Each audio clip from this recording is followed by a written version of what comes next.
Good morning, praise the Lord. ઈશ્વરનો આભાર માનતા ફરીને એકવાર નવા દિવસની શરૂઆત પ્રભુના વચનથી અને મનન દ્વારા કરીએ. પ્રભુનું વચન કહે છે, હે સંતાન વિહોણી, જેણે બાળકને જન્મ આપ્યો નથી તે તું હર્ષનાદ કર. જેણે પ્રસવ વેદના સહન કરી નથી તે તું હર્ષનાદ કરીને જયઘોષ કર. કેમ કે યહોવા કહે છે કે તજાયેલીના છોકરા પરણેલીના છોકરા કરતાં ઘણા છે.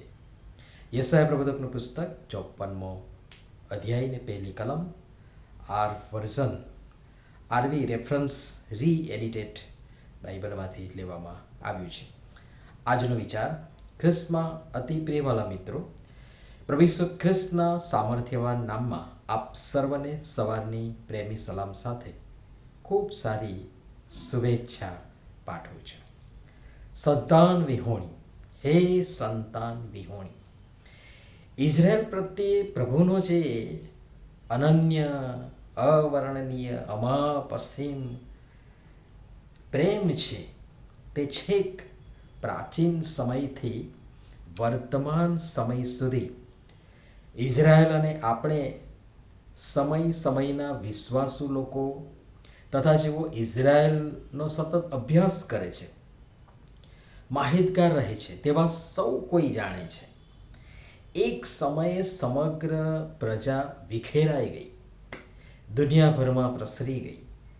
યરૂશાલેમ પોતાના છોકરાઓથી તજાયેલી ગણાઈ અને વચન પણ કહે છે કે તેના છોકરા ઘણા છે જે અનેકવિધ દેશોમાં વિખેરાયેલા તેઓ પાછા ફરશે અને સંતાન વિહોણી તજાયેલી એવી સાલેમ નગરી ઇઝરાયેલી લોકોથી ભરાઈ જશે. યશાયા પ્રબોધકમાં જો તમે 51મો અધ્યાય અને 17મી ને 18મી કલમ જોશો તો ત્યાં જે વર્ણન છે બધું તો નહીં મૂકીશ, પણ એ મુજબ થોડોક મૂકવા પ્રયાસ કરીશ. એક સમયે યરૂશલેમના લોકોના પાપની શિક્ષા યહોવાના કોપના પ્યાલા રૂપે, જે પરમેશ્વરના ન્યાય ચુકાદા અને શિક્ષા માટેનું પ્રતીક છે, તે રૂપે શિક્ષા કરવામાં આવી. અને યરૂશાલેમ, જેનું ચિત્રાંકન એક એવી માતાના રૂપમાં કરવામાં આવ્યું જેણે પોતાના સંતાન ગુમાવી દીધા છે.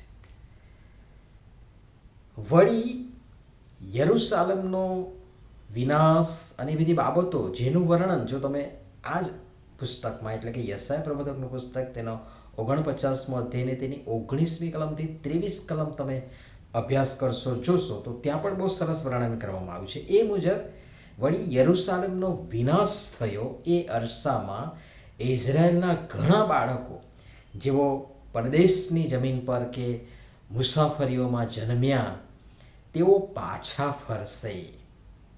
તેમને પ્રભુ યહોવા અન્ય પ્રજાઓને ચોક્કસ ઈશારો કરીને ઇઝરાયલના બાળકોને યરૂશાલેમમાં પાછા મોકલવા જણાવશે. કેટલું સરસ! મતલબ એ સંતાન વિહોણી જેણે બાળકને જન્મ આપ્યો નથી, જેણે પ્રસવ વેદના સહન કરી નથી, તેને પ્રભુ યહોવા કહે છે કે તું હર્ષનાદ કર, તું હર્ષનાદ કરીને જયઘોષ કર. ને સાંપ્રત સમય એ વાતથી બિલકુલ અજાણ નથી કે એ તજાયેલી સંતાન વિહોણી નગરી પોતાના સંતાનોથી ભરી પડી છે, જેના સંતાનોએ ન કેવળ ઇઝરાયલમાં પરંતુ પરમેશ્વરની અગાધ કૃપા અને પ્રેમ થકી સમસ્ત વિશ્વને ચકાચૌંધ કરી દીધેલ છે. દરેક તજાયેલ સંતાન વિહોણી એ મંડળી હોય, વ્યક્તિ હોય, પરિવાર હોય, માટે પ્રભુ યહોવા આ જ ઉત્તેજન આપતા કહે છે કે તું હર્ષનાદ કર, તું જયઘોષ કર. આ થઈ આત્મિક સંદર્ભે સમજવાની, થોડું ઘણું સમજવાની વાત. પણ મેં શરૂઆત, જો તમે જોશો આગલા 2 દિવસનું મનન, તો મેં શરૂઆત સ્ત્રીથી કરેલ. અને આવી સંતાન વિહોણી સ્ત્રી વંધ્યત્વના જટિલ પ્રશ્ન, જેને દરેક સમાજ અલગ અલગ દ્રષ્ટિકોણથી જુએ છે અને તેની સાથે વ્યવહાર કરે છે, એવી કફોડી હાલતમાં જીવતી સ્ત્રીને માટે પણ વચન ઉત્તેજનદાયક છે. મેં વચનના માધ્યમથી આવી સ્થિતિનો સામનો કરતી અથવા પસાર થઈ રહેલ મારી બહેન, દીકરીઓ અને માતાઓની એ વેદના અને વ્યથાને સમાજ સમક્ષ મૂકવાનો નમ્ર પ્રયાસ કરેલ છે ને હજી પણ કરીશ, જેના ઘણા સારા પ્રતિસાદ મને આ દિવસોમાં પ્રતિભાવો મળ્યા. પણ એમાંના મોટા ભાગમાં બહેનોએ નાહક સહન કરવાનું આવ્યું છે. એ પરિવાર તરફથી હોય, પતિ તરફથી હોય, સાસરી પક્ષ તરફથી હોય, જે પણ પ્રભુના બાળકો માટે સહેજ પણ યોગ્ય નથી. હું અવશ્યપણે અને ભાર દઈને કહીશ કે આવી વાહિયાત જે આજુબાજુ છે, એવી વાહિયાત માનસિકતા ધરાવનાર વ્યક્તિ, કુટુંબ હજી પ્રભુને ઓળખતા જ નથી. નહીં તો બેન, દીકરીઓ, માતાઓ સાથે આવો હીન વ્યવહાર કરે જ નહીં. એના પરથી સ્પષ્ટ થાય છે કે હજી એ જે તે વ્યક્તિ હોય, કુટુંબ હોય કે ગમે તે હોય, પણ એને પ્રભુની ઓળખ પ્રાપ્ત થઈ નથી. હજી એ પ્રભુને બરાબર ઓળખતા જ નથી.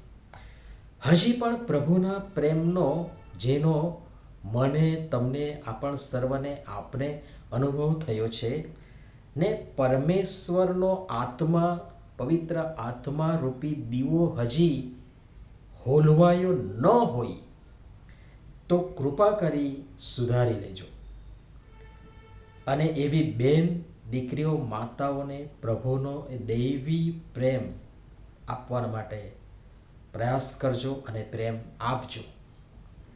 હજી આપણે આગળ આ જ બાબતોને જોઈશું અને શક્ય હશે તો વૈજ્ઞાનિક પદ્ધતિ, સારવાર અને આત્મિક બાબતોને પણ સાથે રાખીને એને જોવા માટે પ્રયાસ કરીશું. મારા માટે પ્રાર્થના કરશો અને પ્રભુ આ બધી બાબતો સમજવા માટે આપણ સર્વની સહાયતા મદદ કરો. નમીએ પ્રાર્થના કરીએ. પ્રેમાળ પિતા, સંતાન વિહોણી અમારી તમામ બેન, દીકરી, માતાઓ જેઓ ભારે વેદનામાંથી પસાર થઈ રહી છે, એ તમામને માટે અમે પ્રાર્થના કરીએ છીએ. કૃપા કરી તેમની સહાય તથા મદદ કરો.